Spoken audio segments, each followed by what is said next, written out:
Hola, profe. Hola, profe.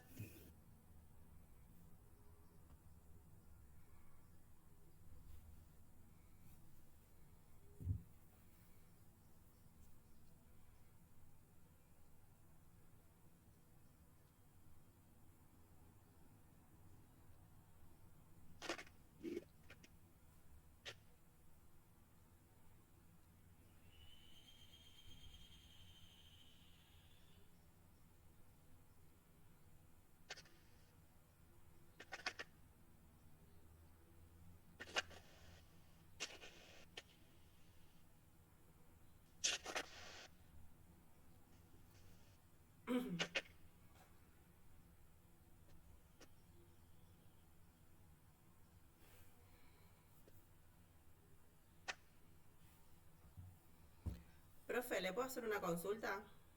Sí, decime. Con respecto a la fecha del parcial. Porque estuve Sí. viendo algo que está publicado que dice 24 y 27 de octubre. Pero 24 es lunes. ¿Lo va a tomar ese día o se confundió? Voy a ver si es el lunes. Ahora que voy en noviembre. Porque justo el No, 24 octubre. tenemos fecha también para rendir formación humanística. No. La idea mía es el 27 y 28. Jueves y viernes. Ah, bueno, listo. Yo hoy tengo que avisar, sí, más que seguro jueves y viernes, 1:30. En el instituto. Bueno, profe, muchas gracias. No, no. Así de paso después tienen para poder repasar la otra materia y también si hay que recuperar, yo la idea mía es sí, el sábado o el viernes a la noche, entregar las notas, así saben quién va a recuperatorio, ya bueno, ahí el martes y jueves. Bueno, no, en realidad el martes, el recuperatorio. Que sería martes primero, ¿sí?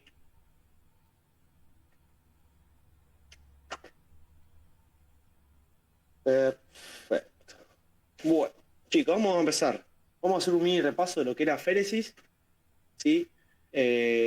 ¿Alguien se acuerda de en qué casos usamos el nombre aféresis? ¿Cómo lo dividíamos? ¿Cuál es el más usado?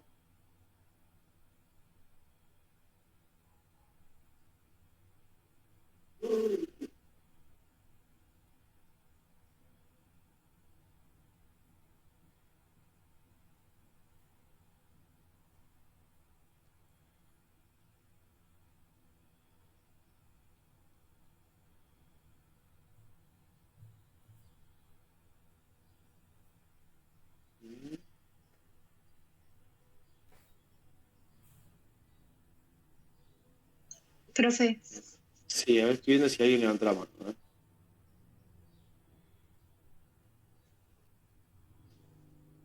Nadie levantó la mano, ¿no? ¿O sí? Porque no estoy viendo que hayan levantado.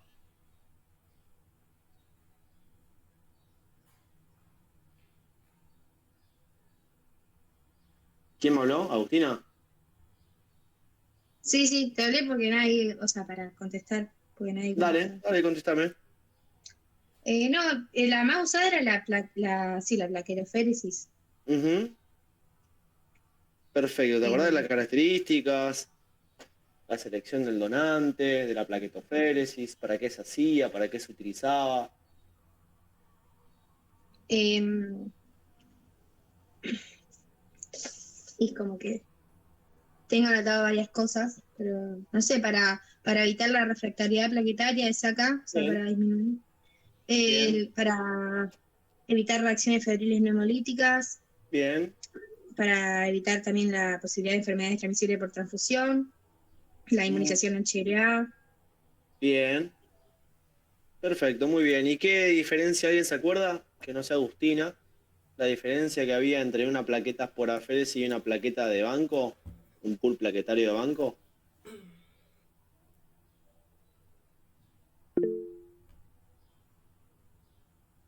Milagros. La diferencia era que el pool plaquetario tenía mayor carga antigénica porque eran de varios donantes y tenía menor cantidad, porque bueno, o sea, era de menor calidad, digamos, por la cantidad de plaquetas. Y en cambio, en un donante por aféresis es mayor cantidad, a veces hasta se puede obtener 2 productos de un solo donante, es menor carga antigénica.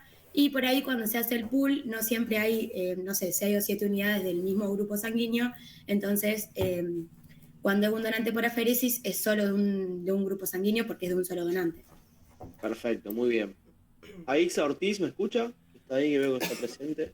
Sí, Aixa, ¿te acordás en qué caso transfundíamos plaquetas por aféresis? lo puedo buscar. Sí, ¿en qué enfermedad, en qué tipo de paciente usábamos esas plaquetas? Ahí ve. Bien.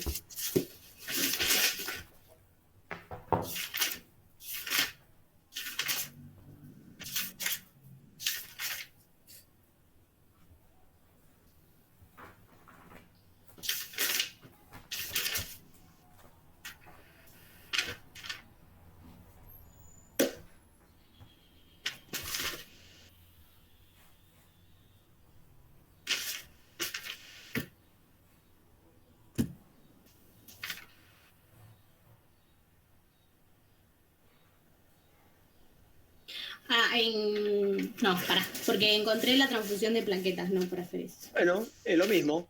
Ah, listo, genial. Decía que a todos los pacientes que tengan menores a 10.000 plaquetas, ¿puede ser? Sí, ese era el valor crítico, pero el valor que uno ya podemos decir, bueno, podemos transfundir plaqueta, ¿cuál era? No era 10.000. 10.000 Era, sí o sí se a transfunde. partir de las 50.000 se evaluaba al paciente y Menos de 50.000, perfecto. Muy bien. menos de Menos de 50.000 se evaluaba 50.000, muy bien. Sí, y con 20.000 ya se transfunde. De 20.000 a 10.000 se transfunden, ¿sí? Genial.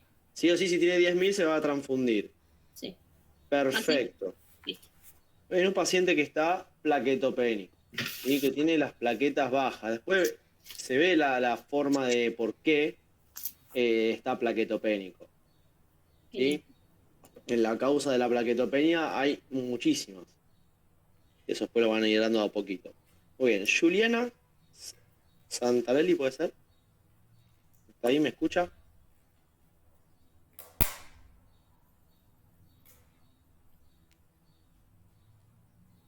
Juliana. Y no está Juliana. Evelyn Torres. Yo soy Juliana. No, Juliana, ahí está, conectó Juliana. Sí, acá Si estoy. está Juliana y está Juliana, por eso, lo veo uno arriba del otro. Sí. Juliana, ¿te acordás? Hablando del plaquetas por aféresis, en el donante de aféresis, ¿qué característica tenía que tener esa persona? Sí, que tenía esa serología no reactiva. Sí, Mm, eso es en todos los hemocomponentes, es primordial. Pero claro, antes de hacer la serología, no vamos a gastar recursos, vamos a hacer algo antes a la persona, antes de que done plaqueta. y le vamos a hacer recuento plaquetario. Antes de eso. Hematocrito, hemoglobina. Antes de eso. ¿Cuál es lo primero de todo? Para captar el donante de plaquetas. em, Ay, no me acuerdo. Ahora estoy buscando, pero. Acá en la Bueno, selección de la donante dice serología no reactiva, no multípara, no bien, politransferido. perfecto, Bueno, después lo de hematocrito mayor a 38%. bien, La hemoglobina mayor a 12,5, recuento plaquetario mayor a 150.000. muy bien. Eso Eh, sería ideal la parte de laboratorio, ¿sí? sí. Pero había algo que dependiendo de la máquina que teníamos que ver en el donante de plaquetas. ¿Qué tenía que tener? Mm.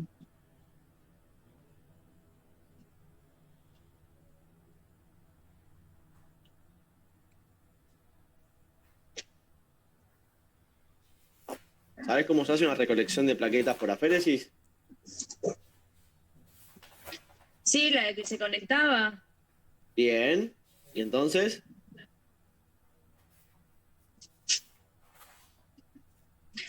No entiendo a dónde vamos. ¿Dónde se conecta el donante? ¿En la yugular? ¿En la vía central? ¿El femoral? Ah, la vía ¿En una periférica. fístula? Bien, entonces para que tenga vía periférica, ¿qué hay que buscar antes de hacerle toda la entrevista y Un buen que acceso tenga... venoso. Exactamente. Lo principal, chico, del donante de plaquetas son buenos accesos venosos.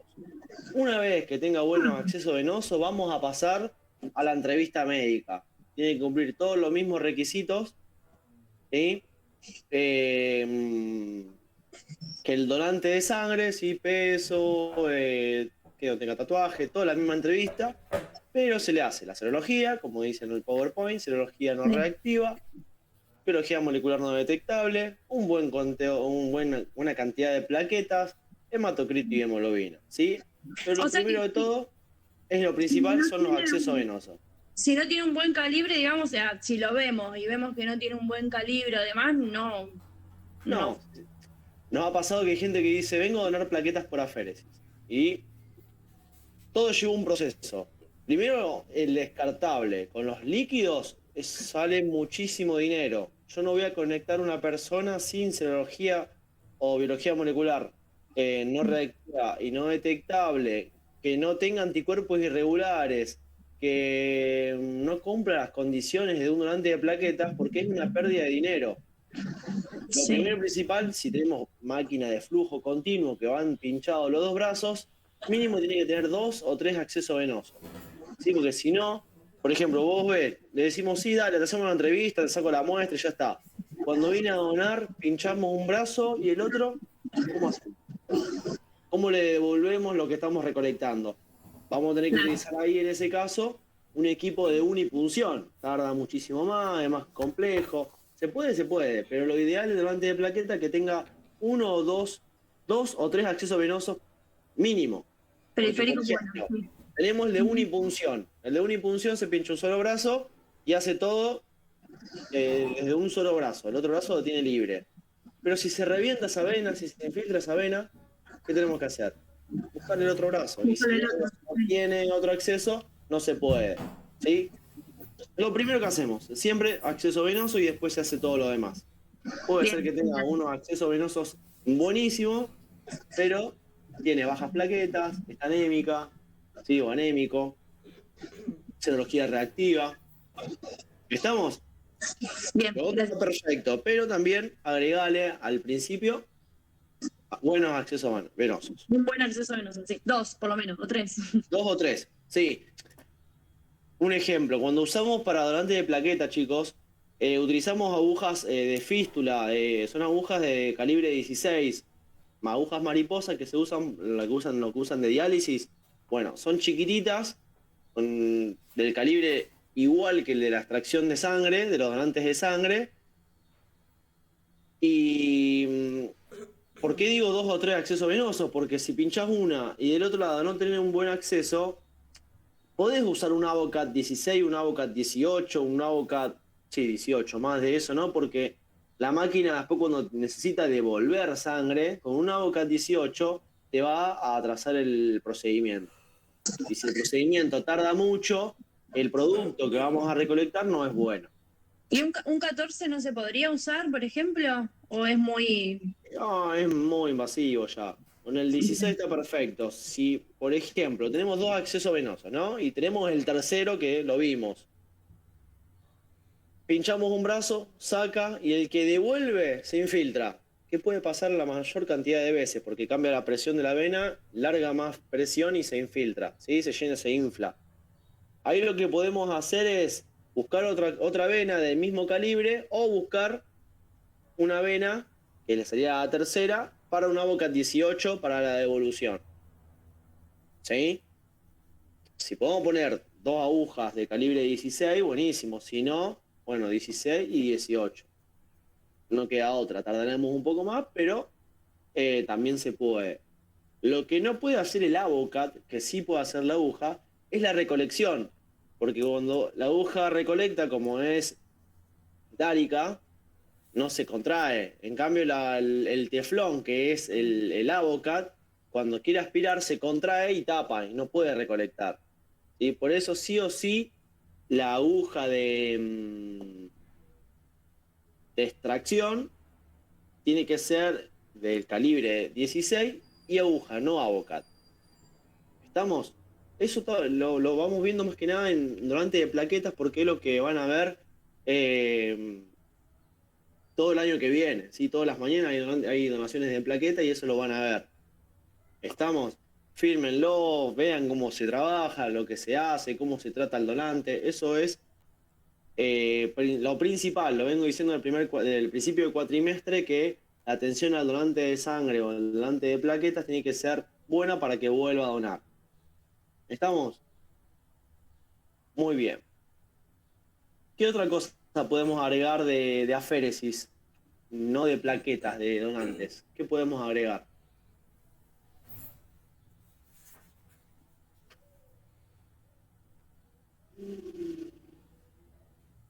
¿Alguien más tiene para agregar? Que siempre Paula. están leucorreducidas. ¿Cómo, Andrea? Que siempre están leucorreducidas. Sí, no, pero aparte de las plaquetas de aféresis, otra cosa. Saquemos plaquetas de aféresis. ¿Qué más hace la aféresis?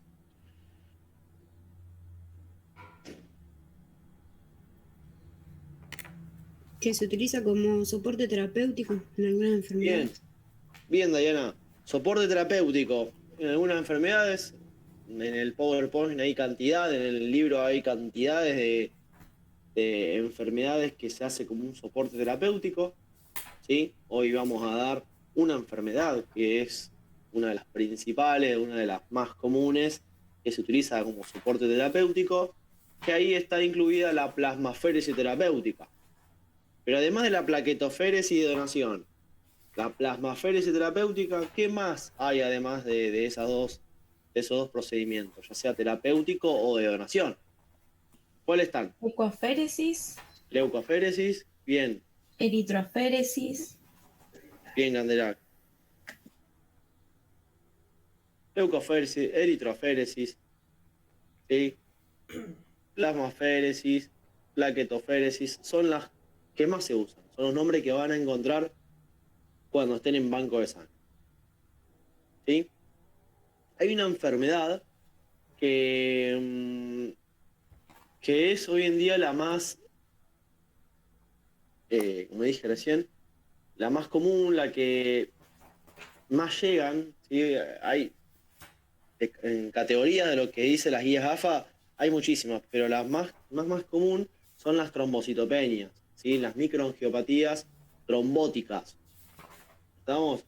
Cuando dimos lo que era disminución de plaquetas, habíamos hablado de algunas causas. Las causas eran de la plaquetopenia, ¿sí? Y después estaba trombocitopenia.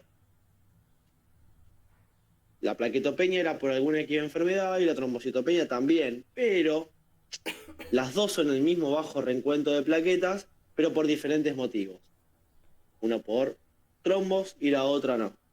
¿Sí? Puede ser por algo inmune. ¿Sí? Vamos a hablar, a ver si se puede ver un video o vemos si alguien de acá lo puede pasar. El video de lo que es trombocitopenias, ¿sí? Vamos a nombrar algunas trombocitopenias y después vamos a hablar de lo que son la púrpura trombocitopénica trombótica y la púrpura trombocitopénica idiopática. ¿Sí? Vamos a ver si se puede ver.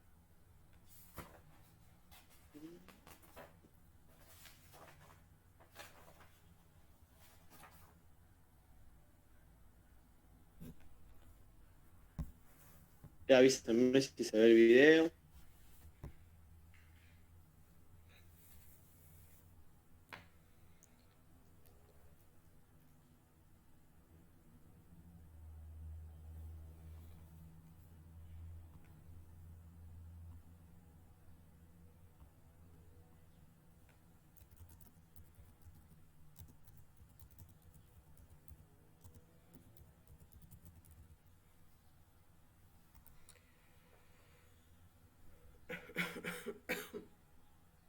un ratito a ver si sale.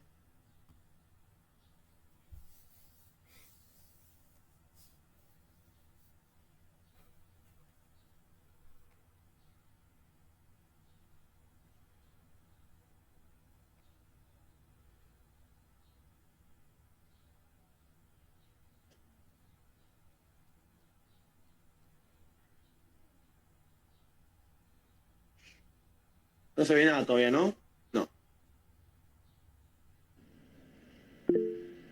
No, nada. No, profe. Ahí creo que desaparece.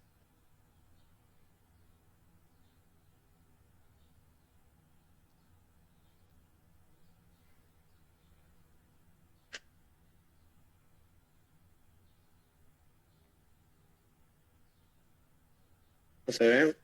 Porque yo creo que veo chiquitito que dice mi presentación.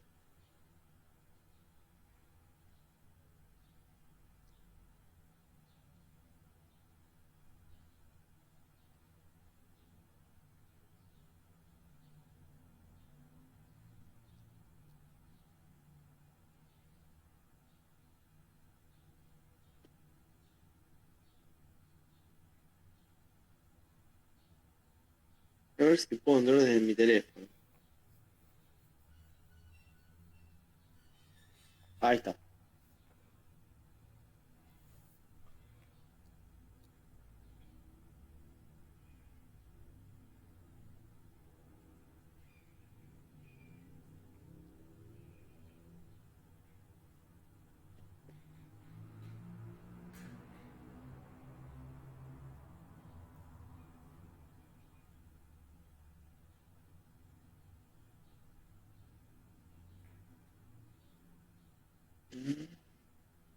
No, se sale.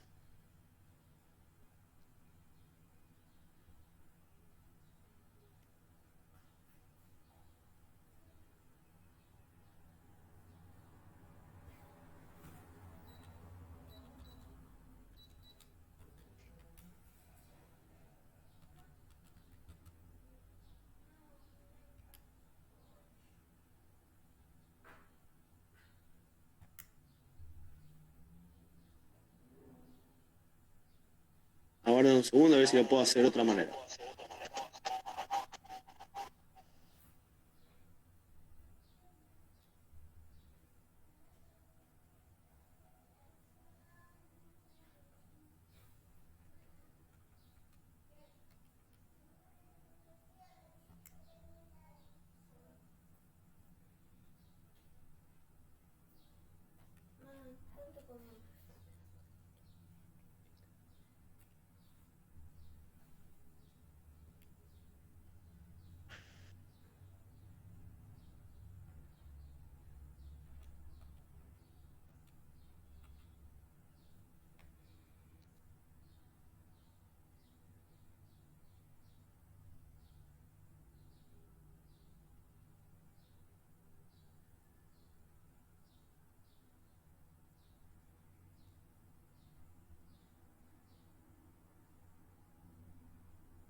Yo veo la presentación, profe, pero no se escucha.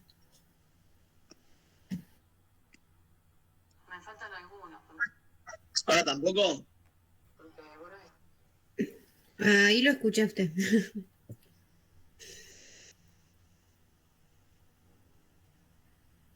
Veo una sola diapositiva, no sé si está cursando el video o está pausado.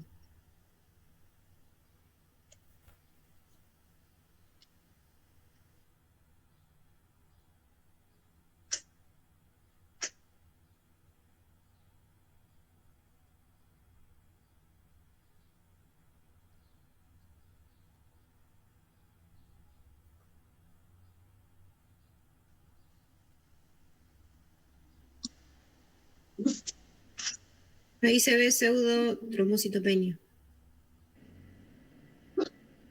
Sí, pero no se escucha nada. No sé si es un video o es solamente una diapo. Es un video, chicos.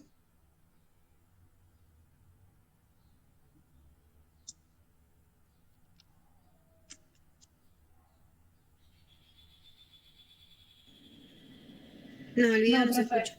no se escucha nada.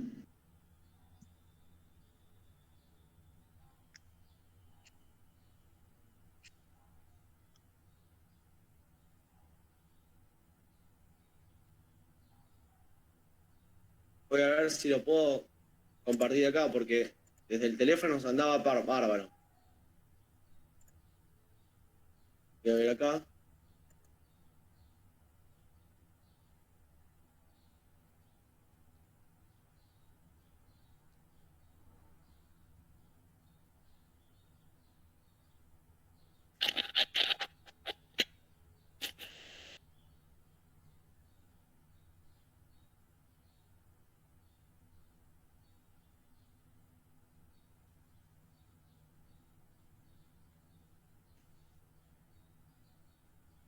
¿Alguien lo tiene para compartir este video? Creo que lo subí al Classroom. Que significa, habla de trombocitopenia. La producción en la médula ósea. Este a su vez puede...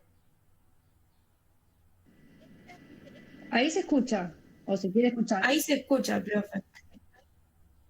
Bueno, Sí, algo se escuchó. ahora le pongo OK. Vale.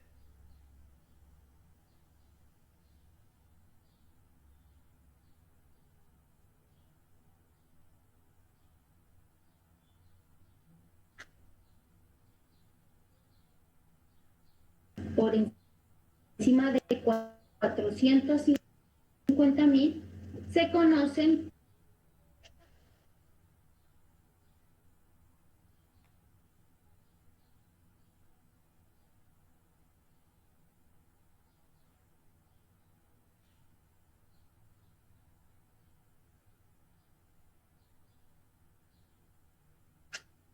como trombocitosis.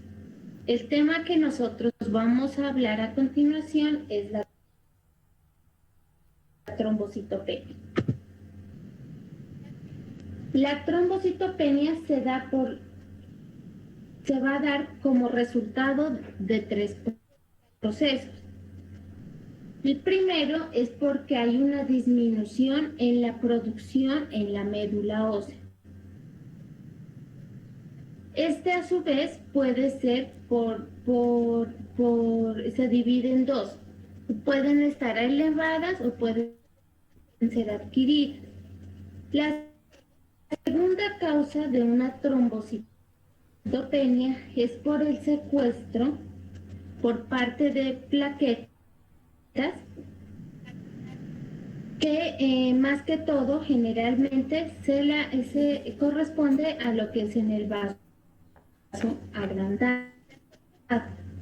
Y la tercera es por una destrucción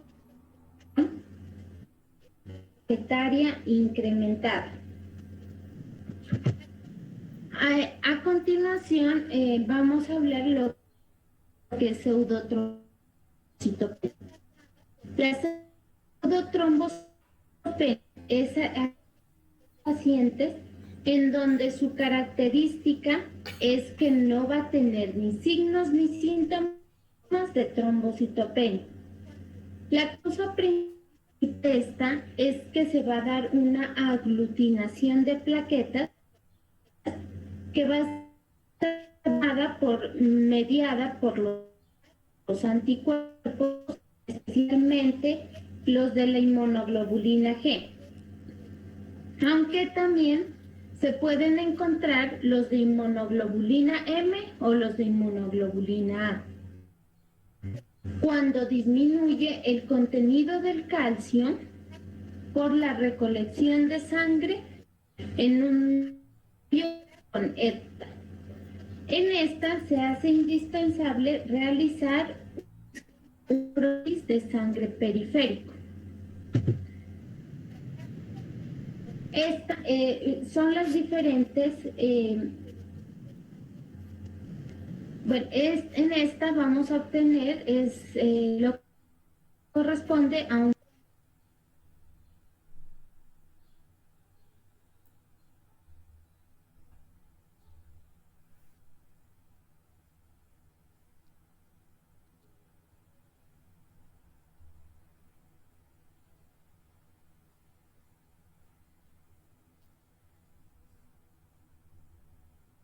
¿Se cortó? Sí, se cortó. No sé si está el profe.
¿Se ve? Sí. Se ve. Avíseme si se escucha. La causa principal de esta es que se va a dar... Sí, se escucha. Sí, se escucha. Vamos, carajo. Ahora falta el profe.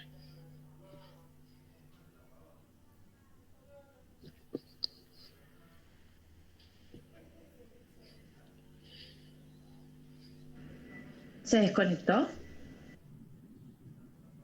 Sí.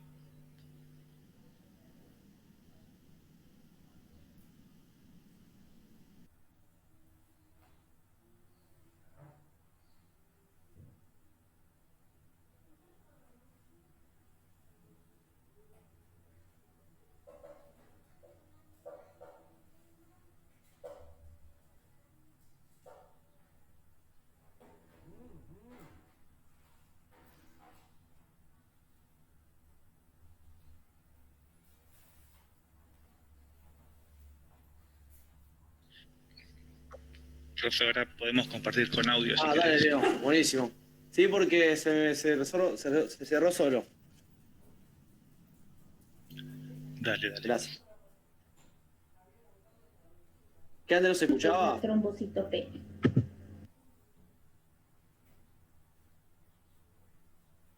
Se escuchaba pero cortado, profe. Bueno, dale, lo escuchamos con Leonardo. Después esto, La trombocitopenia lo voy a explicar todo. Poner play que después explico todo bien. se va a dar como resultado de tres procesos. El primero es porque hay una disminución en la producción en la médula ósea. Este a su vez puede ser se divide en dos. Pueden estar elevadas o pueden ser adquiridas. La segunda causa de una trombocitopenia es por el secuestro por parte de plaquetas que más que todo generalmente se corresponde a lo que es en el vaso agrandado. Y la tercera es por una destrucción plaquetaria incrementada.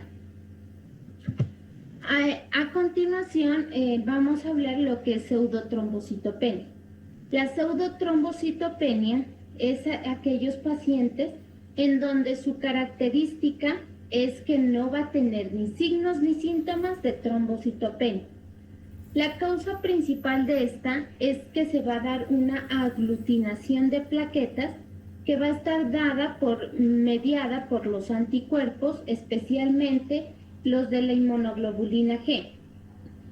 Aunque también se pueden encontrar los de inmunoglobulina M o los de inmunoglobulina A. Cuando disminuye el contenido del calcio por la recolección de sangre en un medio con ETA. En esta se hace indispensable realizar un frotis de sangre periférico. Son las diferentes, en esta vamos a obtener lo que corresponde a un frotis de sangre periférico. La gráfica A corresponde a lo que es la sangre periférica normal. La gráfica B corresponde a lo que es una aglutinación plaquetaria en pseudotrombocitopenia. La gráfica C corresponde a lo que es una plaqueta, pero que va a ser anormal porque va a haber un aumento en su tamaño en la microtrombocitopenia dominante autosómica. Y la D es la que corresponde a la anemia hemolítica microangiopática.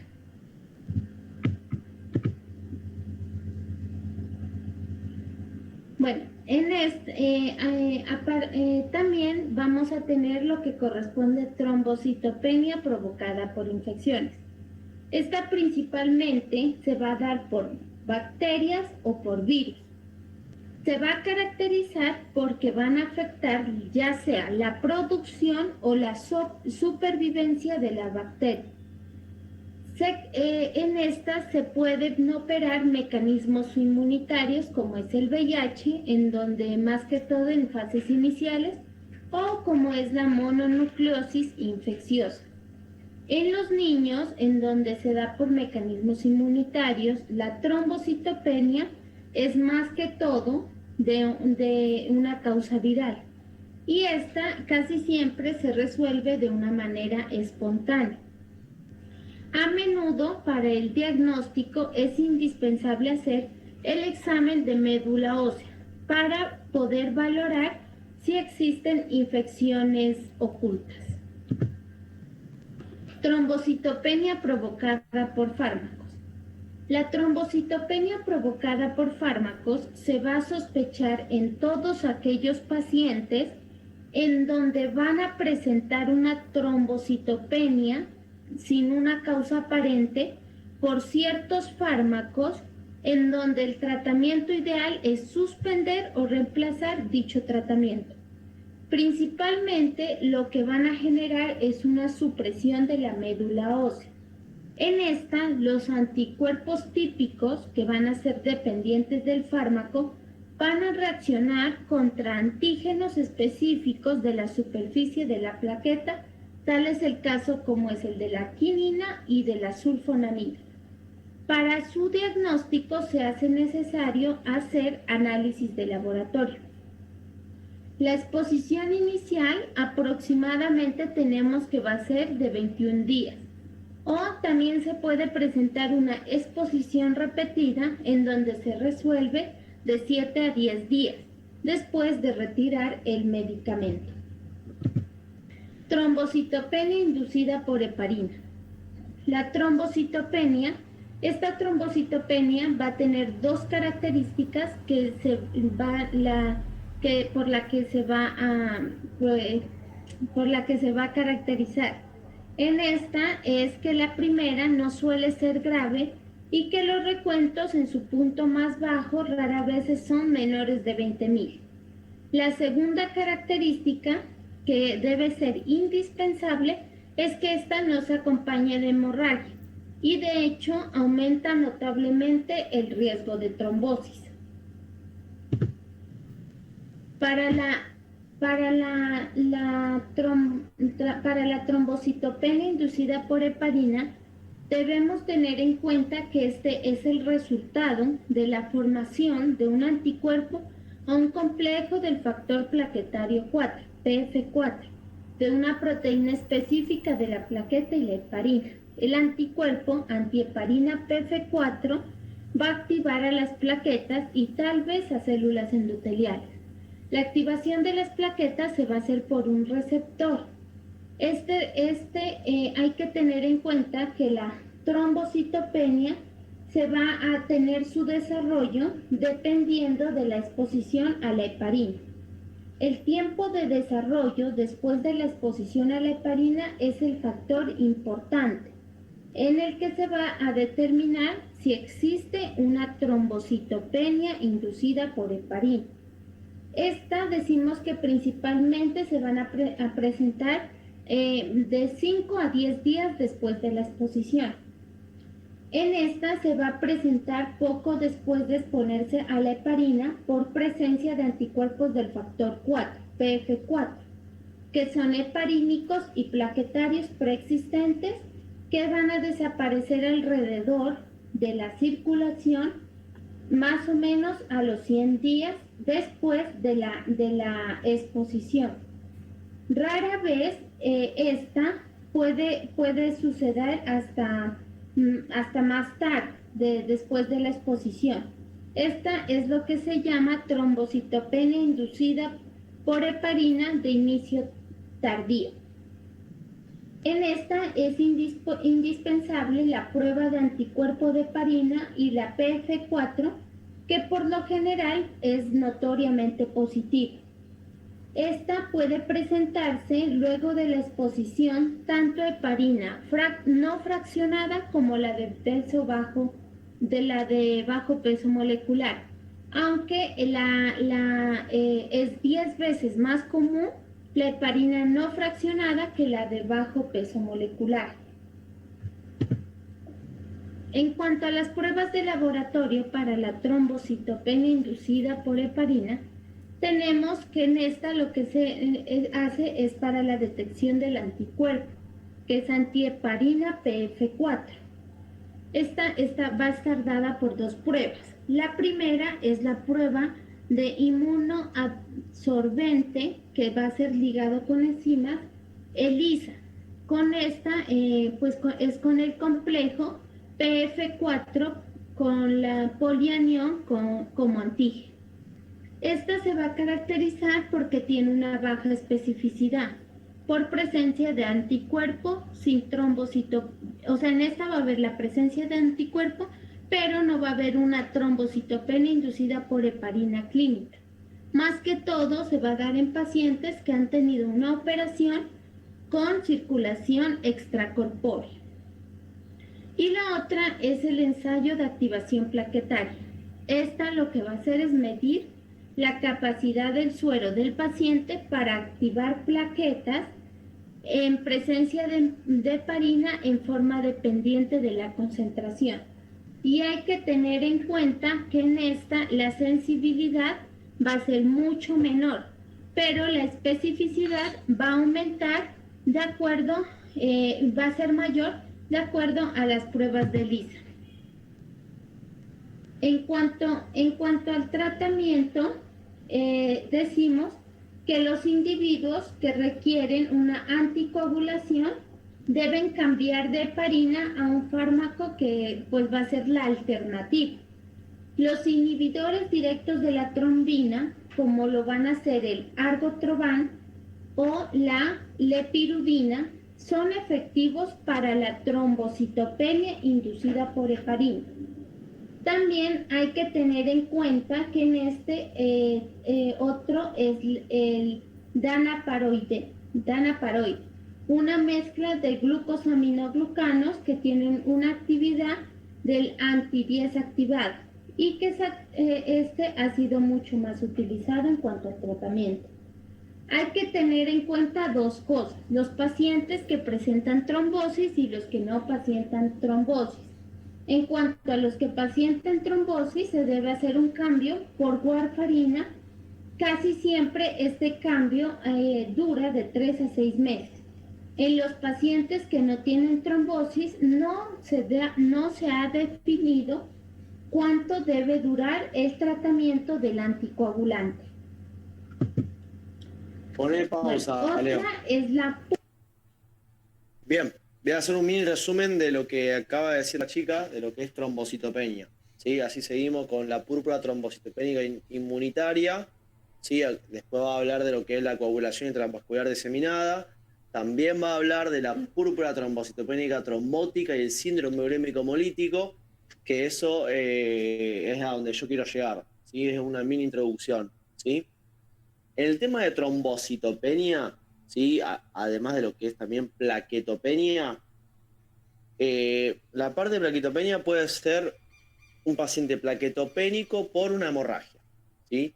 Ya acá, la disminución de estas plaquetas tienen una causa, ¿sí? Cuando se dice trombocitopenia.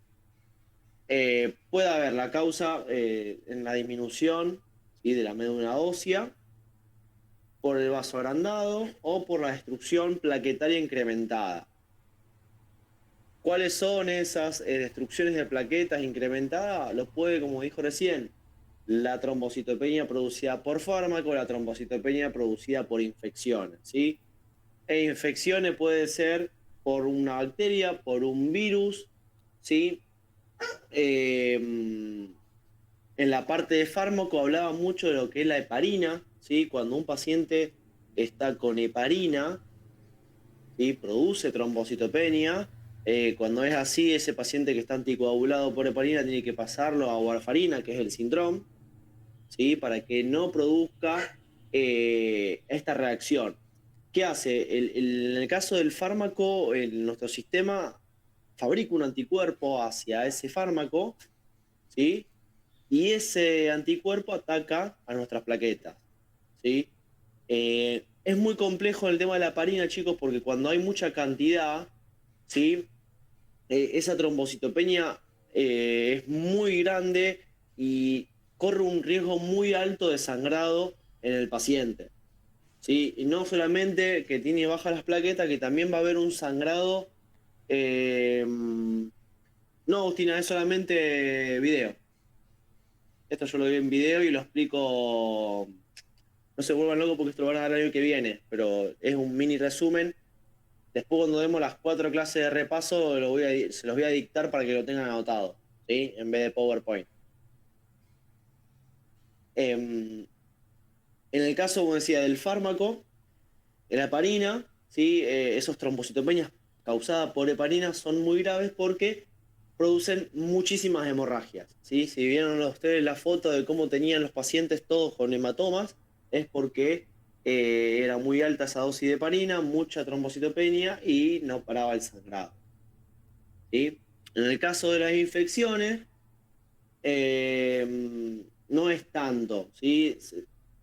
Pasa más en los niños, ¿sí? que en los adultos, pero no es tan complicada con el tema de la trombocitopenia por fármaco, ¿sí? ¿Qué quiero ir con esto? Quiero que sepan qué es trombocitopenia, es una de las causas de disminución de la plaqueta. ¿Por qué se da? Puede ser por infección y por fármacos. ¿Sí?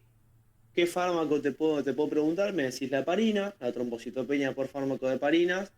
Son las más graves porque producen hemorragias altas. ¿Sí? Y nada más, no quiero que sepan cómo actúa la hemostasia. No. Quiero que sepan más o menos lo que saben lo que es trombocitopenia. ¿Por qué yo hablo de lo que es trombocitopenia? Porque yo antes de hablar de una enfermedad más avanzada de la trombocitopenia, tengo que dar un resumen. ¿Sí? Por ejemplo, ahora, como está en el video, dice púrpura trombocitopénica inmunitaria. ¿Sí? ¿Y qué es la púrpura? ¿Sí? La púrpura, si quieren anotar o después lo ven en la grabación, es cuando se juntan pequeños vasos sanguíneos, ¿sí? Por debajo de la piel, ¿sí? Y quedan como unas petequias, unos puntitos o esquimosis. ¿Sí? Eso es lo que es la púrpura. Un paciente que esté de púrpura, ¿sí? Tiene todos puntitos, ¿sí? Son petequias, todo por debajo de la piel. Después, bueno, trombocitopénica es por la trombosis. Inmunitaria, ya que hay un caso inmune, ¿sí? O también se puede llamar idiopático, pero en este caso es inmune. Estamos, a ver, que voy a ver el chat que están escribiendo.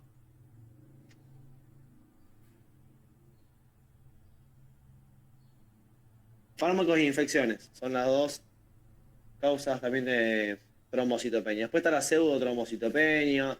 Después van a ver la trombocitopenia hereditaria, trombocitopenia neonatal inmune, aloinmune, ¿sí? Hay varias, pero quiero que sepan lo que es trombocitopenia. Leo, si querés poner play. Púrpura trombocitopénica inmunitaria. Este es un trastorno en el que se va a caracterizar porque se va a presentar una destrucción de plaquetas. Más que todo va a estar mediada por mecanismos inmunitarios y tal vez también por la inhibición de la liberación de plaquetas a partir de los megacariocitos.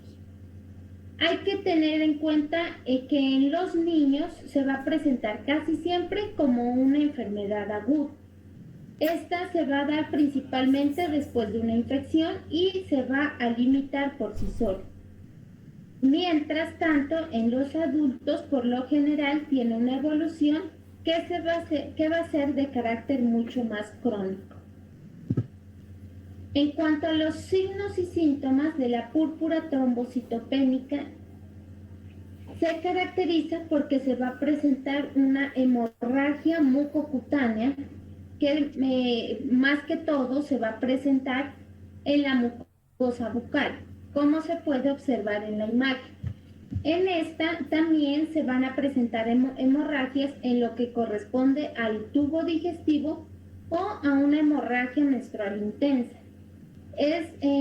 También en esta lo que vamos a encontrar es que el recuento de plaquetas va a estar disminuido y es algo importante que las células, el resto de las células en el frotis de sangre periférica van a estar normales.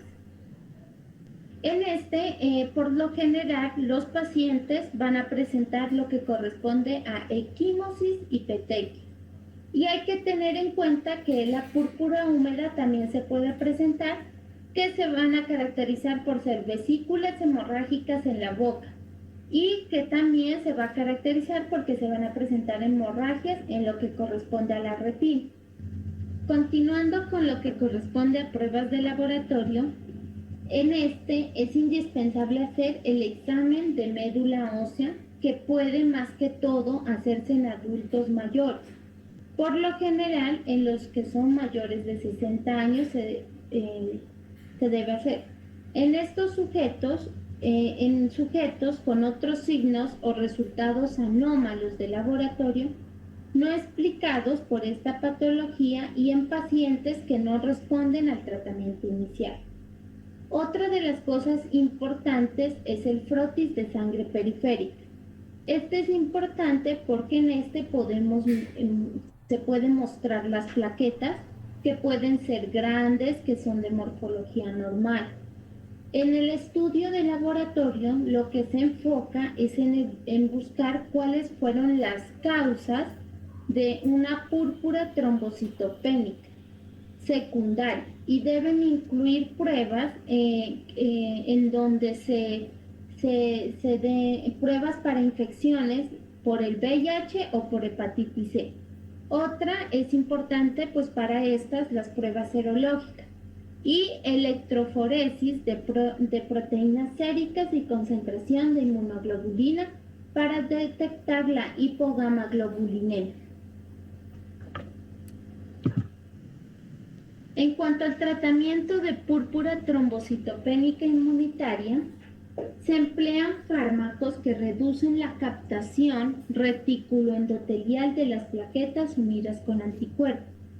El diagnóstico no siempre debe obligar a un tratamiento.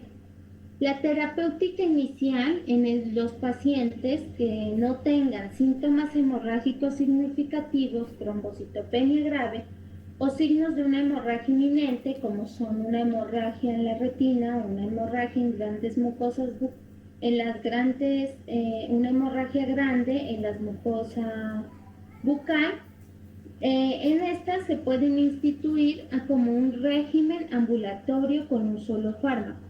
Por lo general, el fármaco utilizado es prednisona, que se da en una dosis de 1 miligramo por kilogramo, aunque en estas situaciones también se puede utilizar la inmunoglobulina RH0. La gamaglobulina intravenosa está constituida por anticuerpos acumulados, sobre todo los de tipo de inmunoglobulina G, que estos lo que van a hacer es también bloquear el sistema del receptor, pero parece actuar por mecanismos distintos. Los pacientes que tengan una trombocitopenia, una púrpura trombocitopénica grave o síntomas de hemorrágica se deben hospitalizar y se deben recibir un tratamiento combinado en dosis altas de glucocorticoides y de inmunoglobulina y del anti-RH0. Y otra cosa es la esplenectomía, que se ha usado también en el tratamiento de pacientes que recaen después de la reducción gradual de glucocorticoides. Esta operación se conserva como una opción terapéutica que es muy considerada como muy importante. Otra es la trombocitopenia hereditaria.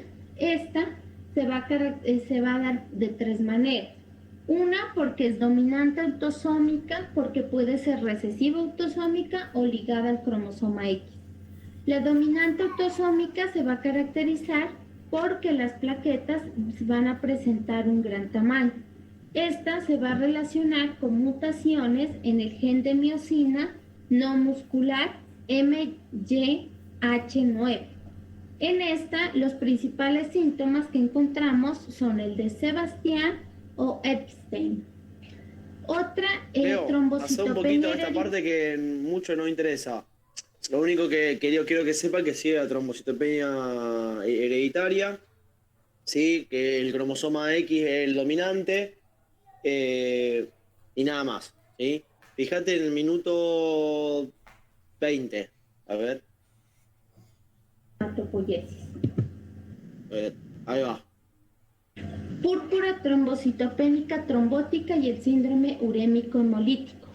Estas van a ser parte de las microangiopatías trombocitopénicas trombóticas. Estos son unos trastornos que se van a caracterizar pues principalmente por la trombocitopenia y por una anemia hemolítica microangiopática que se va a manifestar en tres cosas. Primero, por una fragmentación de los eritrocitos. segundo por datos de hemólisis y terceros por trombosis microvascular. Ponele pausa ahí.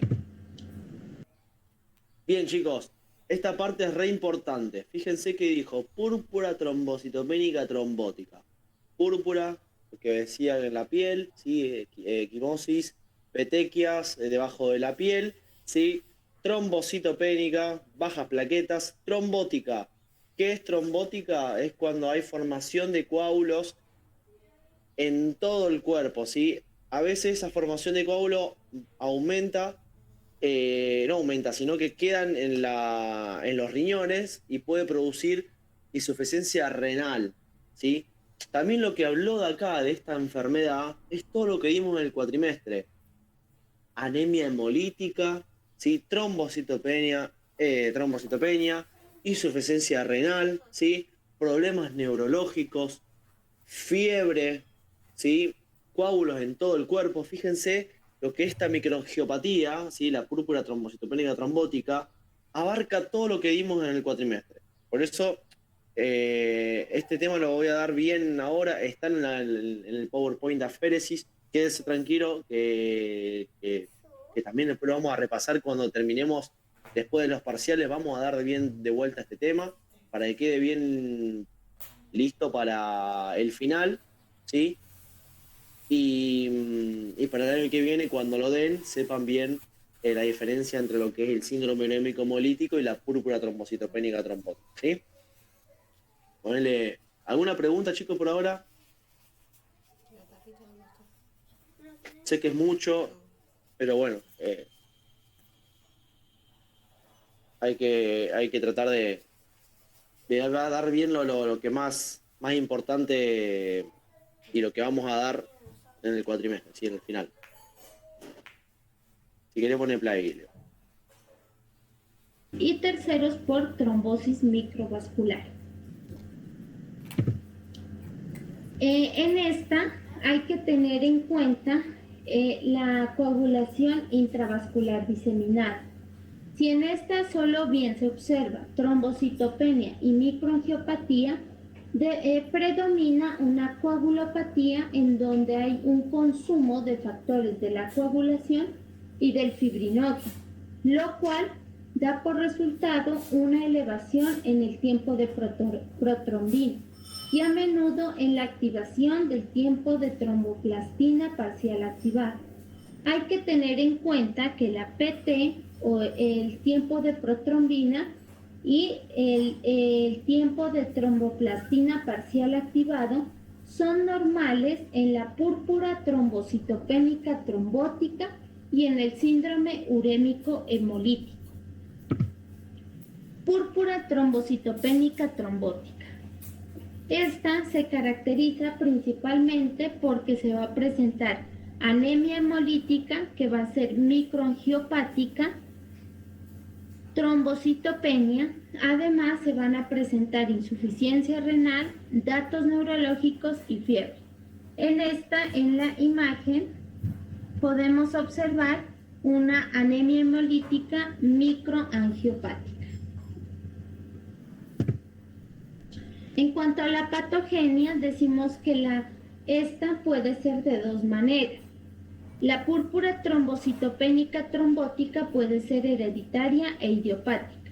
Este se va a dar por un déficit de la metaloproteasa ADAM-TS13. Esta metaloproteasa lo que se encarga es de desdoblar al factor von Willebrand y este es secretado por unos multímeros ultragrandes. Al haber una deficiencia de la metaloproteasa, no se va a poder desdoblar el factor de von Willebrand. Entonces se va a presentar una persistencia de las moléculas, es decir, de multímeros ultragrandes, que hace que se dé una adhesión y una agregación anormal de las plaquetas, produciendo una púrpura trombocitopénica trombótica, que solo es importante destacar que solo se va a presentar en forma episódica. En cuanto a la epidemiología de esta, decimos que principalmente se va a considerar esta una enfermedad devastadora si no se diagnostica y si no se trata con rapidez. Es necesario saber que esta es más frecuente en mujeres. No se ha definido una distribución geográfica o racial y es más frecuente en personas infectadas con VIH y en embarazadas, aunque en el embarazo no se tiene una relación clara con el ADAM-TS13. Para hacer el diagnóstico de una púrpura trombocitopénica trombótica, es necesario saber si la trombocitopenia es nueva, si tiene datos o no de una insuficiencia renal.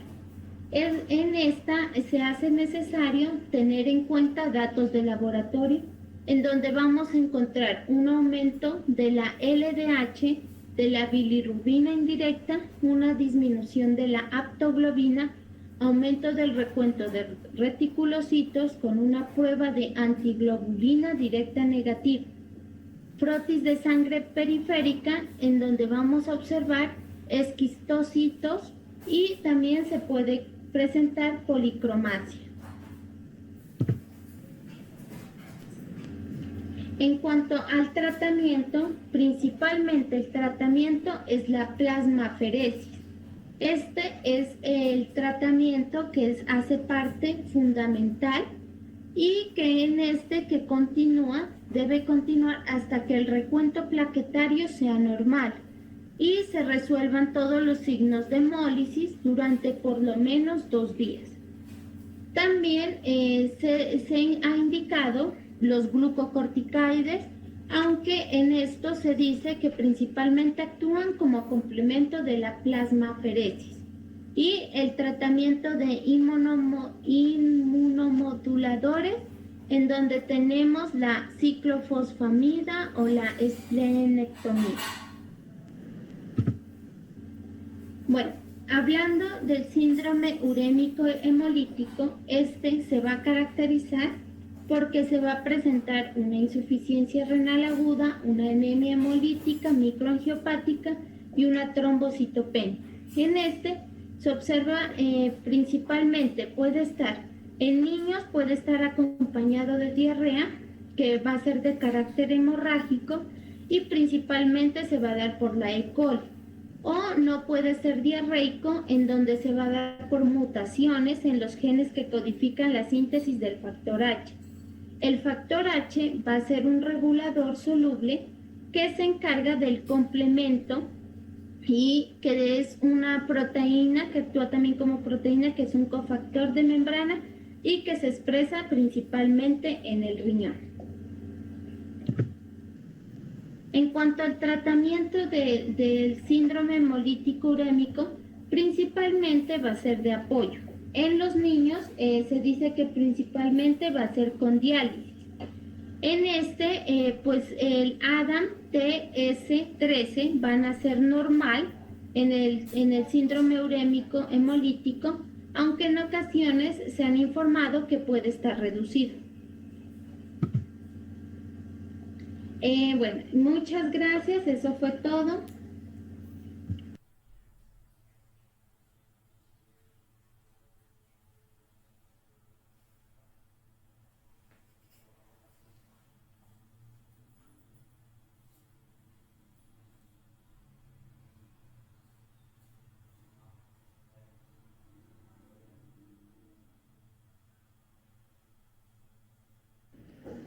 Profe, tiene el micrófono apagado.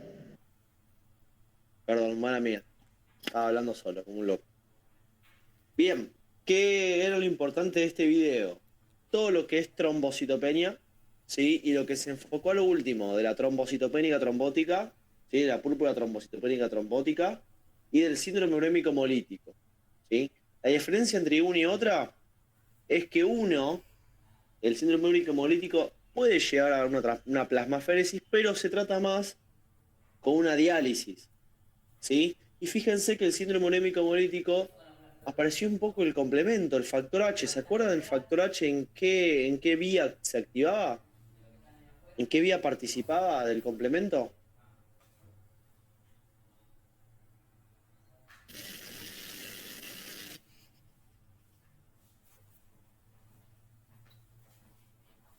¿Nadie se acuerda? El factor P también estaba.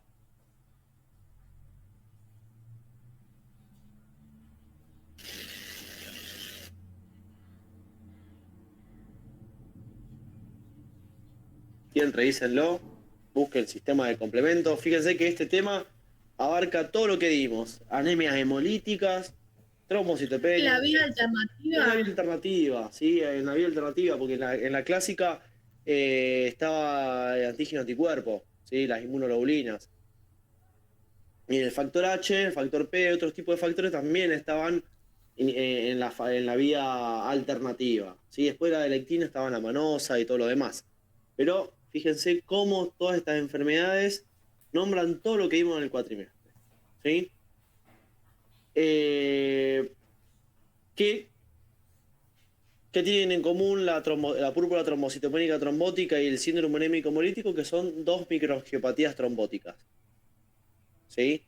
En el caso de la púrpura trombocitopénica trombótica, había un déficit de una proteína que era el ADAMS13, ¿sí?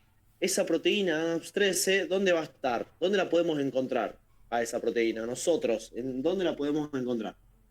En el plasma. En el plasma, muy bien.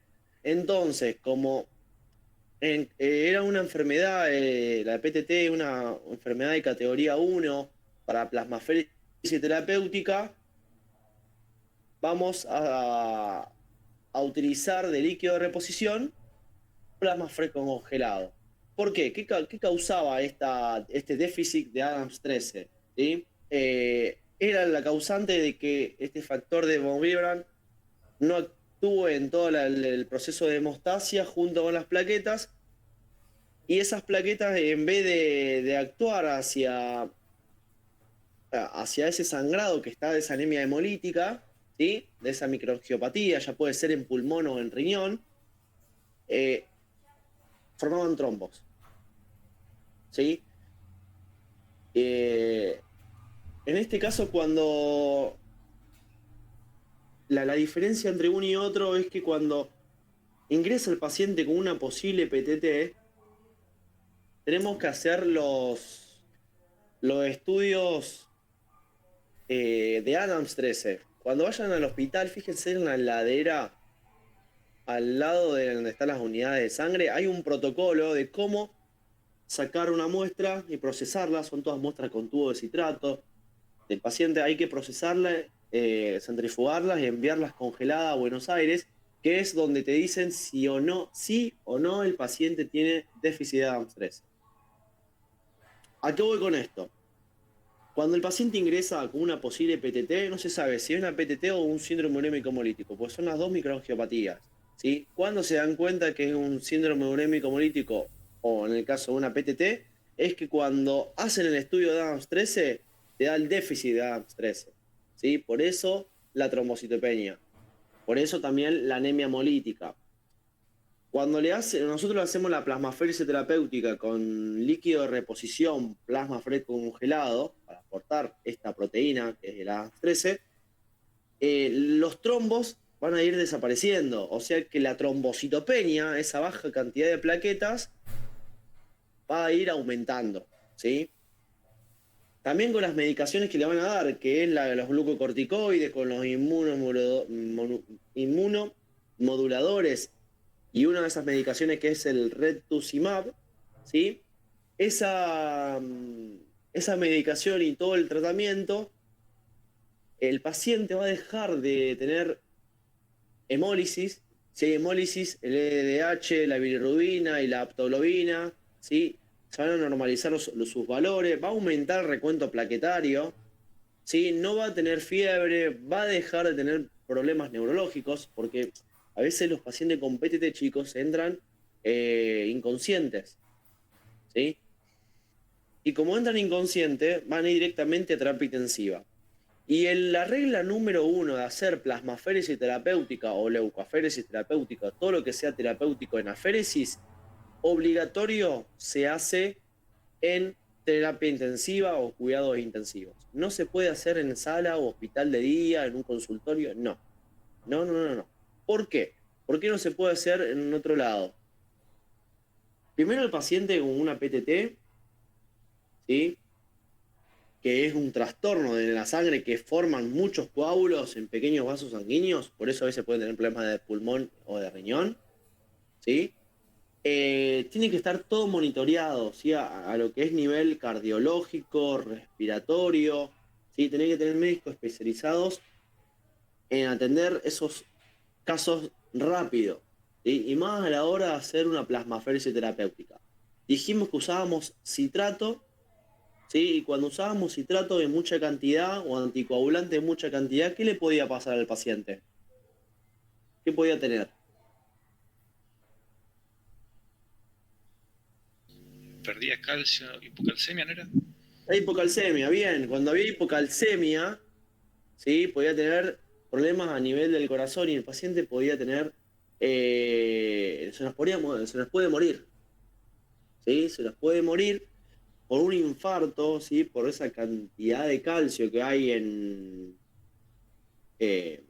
no cantidad de calcio, sino que por esa baja cantidad de calcio que tiene en el cuerpo, que esos espasmos musculares atacan mayormente al corazón.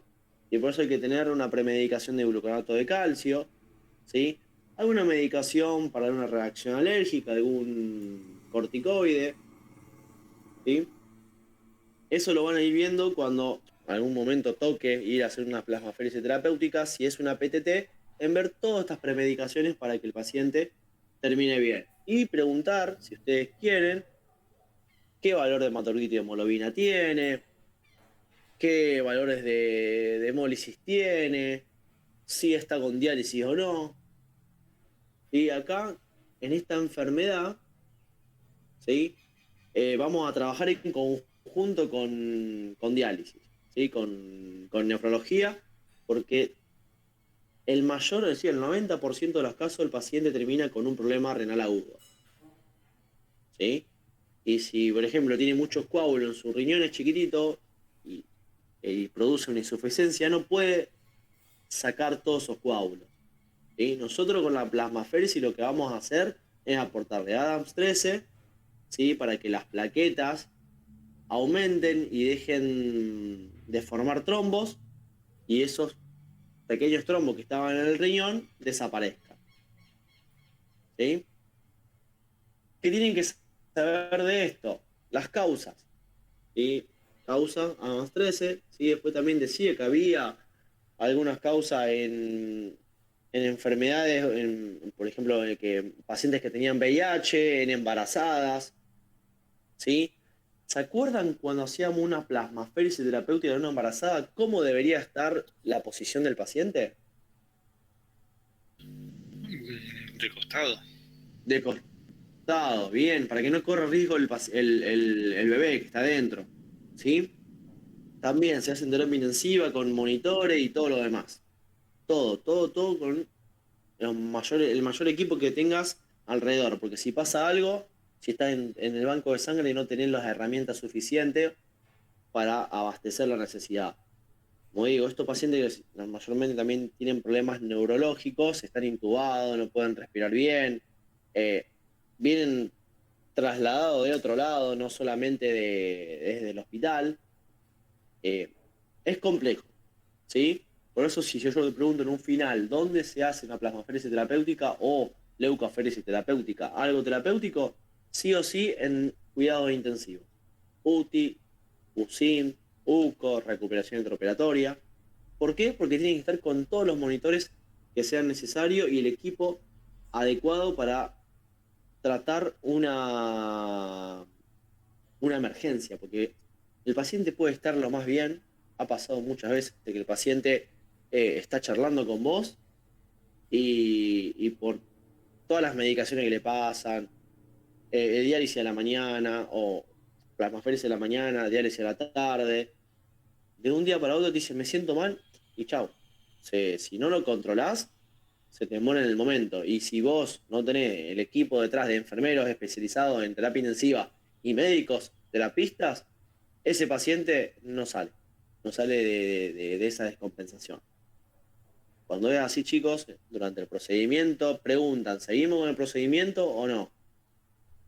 a la hora de conectar el donante, también el donante no, el paciente tenemos que ver el hematocrito y la hemoglobina. Recuerden que la féresis, ya sea en este caso circuito continuo, el volumen extracorpóreo que sale, que va a estar en la máquina, ¿sí? Eso le puede perjudicar al paciente. Si el paciente tiene menos de 24 de hematocrito, 22, 23 de hematocrito, es arriesgado hacer una plasmaféresis terapéutica porque si tiene 20 de hematocrito y 19 en su cuerpo porque lo otro está en la máquina, también puede producir una reacción, ¿sí? Se puede hipotensar, ¿sí? Es muy complicado. Cuando es así, también nosotros optamos, además de pasarle plasma fresco congelado para aportarle la ADAMS 13, también transfundirle unidades de glóbulos rojos, ya sea por la féresis, ¿sí? O por una vía periférica. ¿Estamos? Son muchas cosas que a poco lo van a ir bien. ¿Qué síntomas tienen estos pacientes? Sangrado en la piel, confusión, ¿sí? Fatiga, dolor de cabeza, fiebre, palidez, dificultad respiratoria, como dije, ¿sí? Frecuencia cardíaca alta. A veces son de tener la presión muy alta, chicos. Muy, muy alta también. Y es complejo porque más que nada en los pacientes renales pasa eso, que tienen problemas renales crónicos y vienen con una PTT, manejan, pero presiones, chicos, pero 200, 120, vos decís, acá le explota la cabeza de la presión. No, bueno, ahí hay que también tener en cuenta la velocidad del procedimiento, el médico va a aumentar la dosis de medicación para que no eleve tanto la presión, ¿sí? Son cosas que, bueno, digo, hay que comunicar y tener todo el tiempo con monitores, ¿sí? En la terapia intensiva tenés el aparato que te va midiendo la presión las veces que vos quieras, ¿sí? También la oxigenación, ves también el ritmo cardíaco. Esas son cosas principales o primordiales a la hora de hacer una féresis terapéutica, ¿sí?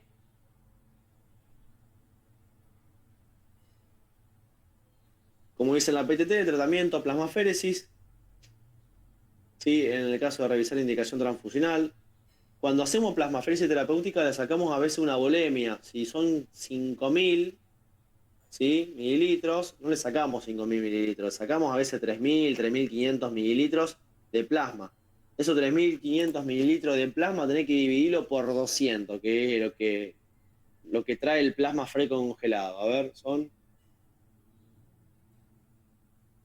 17 plasmas. Fíjense que vamos a transfundir 17 plasma fresco congelado en una hora.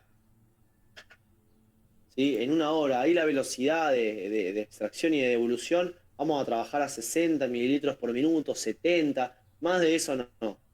Si trabajas con albúmina, podés llegar hasta trabajar a 90, 100 milímetros por minuto. No hay ningún problema. Pero con la plasmaféresis terapéutica, que usamos líquido de sustitución o reposición, plasma fresco congelado, fíjense que le vamos a pasar 17 unidades en una hora. Es muchísimo. Por eso también es importante que el plasma esté calentito, que no le agarre frío por el líquido frío, que esté a temperatura corporal, todos los líquidos de la máquina. Es muy importante la velocidad no la velocidad, sino que ver cada vez que pasa un plasma en que no agarre una reacción alérgica, ¿sí? Porque si la reacción alérgica aumenta puede hacer un edema de glotis, ¿sí? Por eso también se premedica con corticoide, porque si hay una reacción alérgica por las proteínas plasmáticas, el corticoide ataca a esas proteínas y no pasa nada, ¿sí?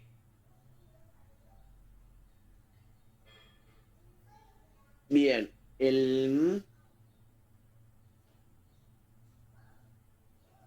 fíjense que en el caso de que los pacientes esto no respondan a ningún tratamiento, se le hace la extirpación del vaso, ¿sí? Se le saca el vaso.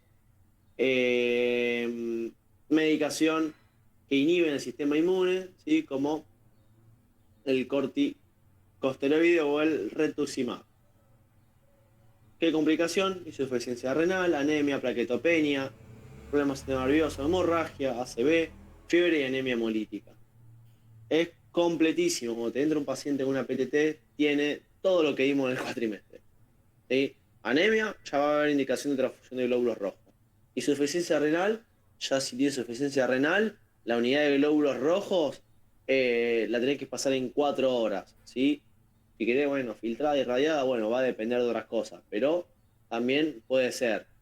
Problema del sistema nervioso, en el caso de los adultos, la barrera hematocefálica está eh, procesada, tiene problemas, no va a tener problemas hepáticos.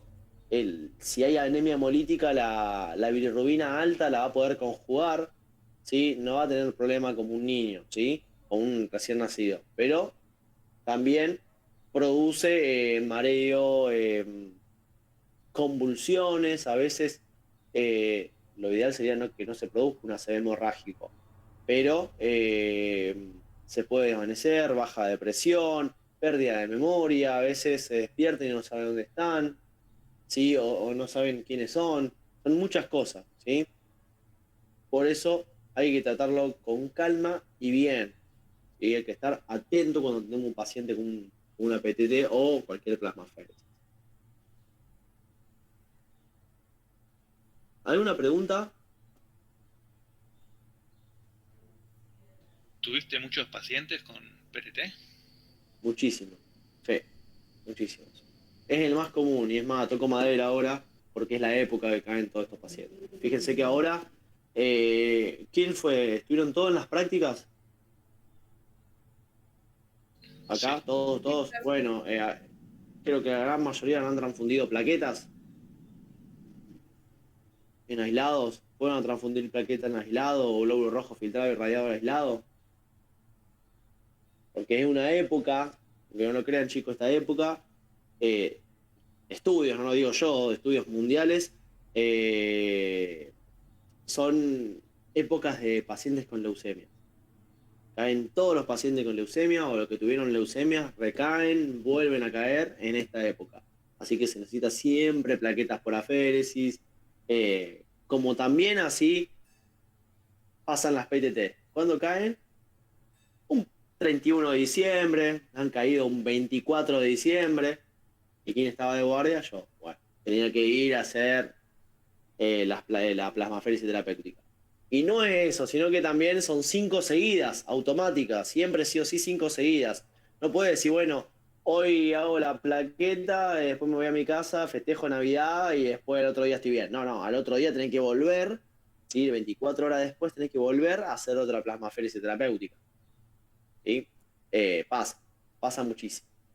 Y a veces también caen los pacientes, como hablaba en su momento, que están trasplantados de riñón, dejan de tomar la medicación y es un rechazo humoral. Yo decir, ¿cómo? Si estamos dando la medicación gratis, ¿por qué la dejaste de tomar? Por eso dice que se olvidan, que ya no quieren saber más nada, que se aburren. Y bueno, ¿qué pasa con el riñón que le pusieron? Lo rechaza. Y ahí vuelven, nosotros tenemos que andar haciendo la aféresis terapéutica, plasmaféresis, para sacar todos esos anticuerpos que están atacando al injerto que le pusieron. También pasa. ¿Sí? Muy bien. La otra trombocitopenia que había nombrado es la idiopática o inmune. También un trastorno hemorrágico. Pero en este caso su sistema inmune destruye sus propias plaquetas. Antes en la PTT había una causa que era por disminución de ADAMS13. Acá, este trastorno hemorrágico es cuando el sistema inmune va a destruir sus propias plaquetas. No hay causa aparente, ¿sí? Hay una producción de anticuerpos antiplaquetarios. Esos anticuerpos antiplaquetarios se van a fijar en las plaquetas, ¿sí? También formando trombos, ¿sí? Por eso también la trombocitopenia, y se destruye. Mayormente ocurren en niños, después de una infección. Es una enfermedad, en el caso de adulto, a largo plazo, crónico, ¿sí? Puede estar en una persona con una PTI por mucho tiempo. También otra enfermedad que es muy frecuente en mujeres más que en hombres, igual que la PTT, en niños indistinto. Síntomas: periodo abundante, ¿sí? Sangrado abundante, sangrado en la piel, hematoma, sangrado nasal o bucal. Se hace el tratamiento más fácil, con prednisona, una esplenectomía en esos últimos casos, fármacos de gamma globulina e inhibidores inmunes para que esa producción de anticuerpos deje de ser producida y dejen de fijarse las plaquetas, ¿sí? Y fíjense que en el otro también le daban estas medicaciones, pero sí o sí hay un tratamiento de base que es la plasmaféresis terapéutica. Acá no. Algunas medicaciones andan bien, ¿sí? Se recomienda que el paciente no tome aspirina, ibuprofeno, warfarina, que es el Sintrón, ¿sí? Porque eso puede producir una hemorragia digestiva, ¿sí? O cerebral.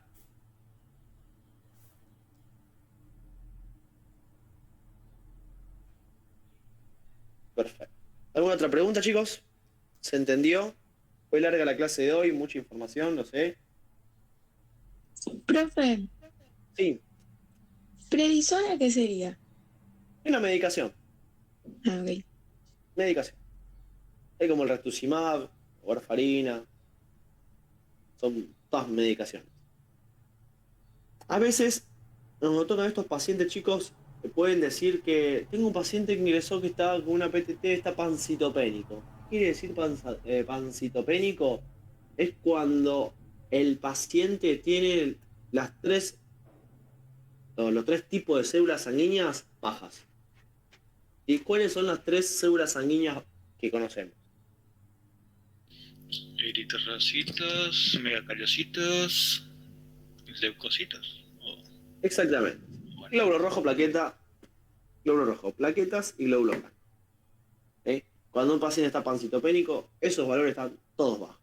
Después se ve la causa, por qué es, ¿sí? Esa causa. Mayormente son por infecciones, por cáncer, trastornos autoinmunes, pasa. Pero téngalo ahí en un costadito que es pancitopenia, ¿sí? Las 3 células, los 3 tipos de células sanguíneas bajas, 7 cuentos bajos, después por diferentes causas, que una infección, cáncer, ¿sí? Trastornos autoinmunes, ¿sí? Pacientes con quimioterapia o radioterapia. Obvio que si tiene los 3 células sanguíneas bajas, va a tener anemia, va a tener plaquetopenia, va a tener alta posibilidad o probabilidad de infección porque no tienen glóbulos blancos para defenderse, ¿sí? Son pacientes que están en los aislados, ¿viste? Esos pacientes que están en un cuartito solos, es porque a veces están pancitopénicos y son personas que no pueden estar en contacto con otras porque cualquier infección que ingrese los ataca.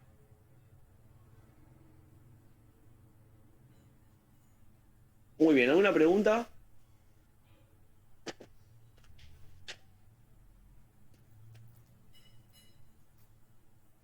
¿No? ¿Se entendió? ¿Se va entendiendo el cuatrimestre, chicos? Después del parcial vamos a dar un poco de lo que es el tromboelastometría, ¿sí? Que va a hablar un poco de lo que es la hemoptasia, qué mide, cuándo se usa, pero eso para que lo tengan de información, ¿sí?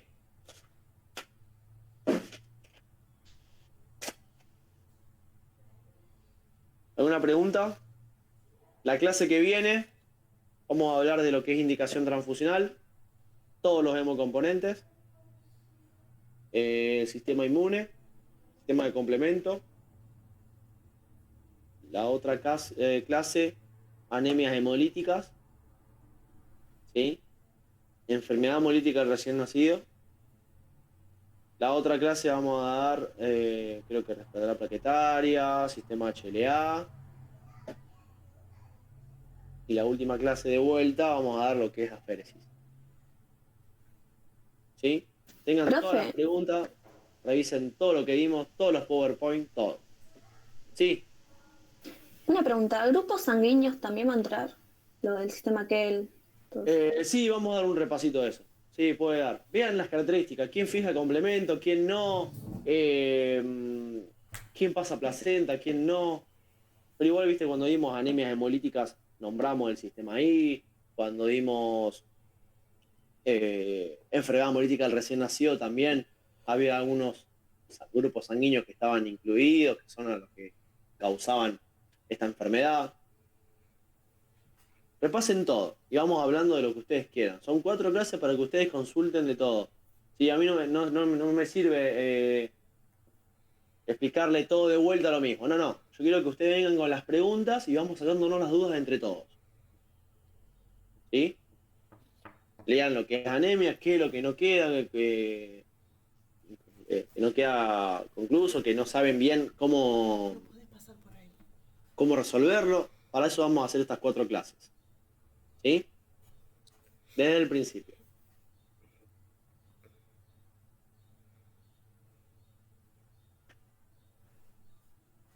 Bien. Listo, chicos. Si no tienen ninguna pregunta, nos vemos en la clase que viene. Chao, profe, gracias. Chau, chau, nos vemos. Bueno, gracias. Gracias. Gracias.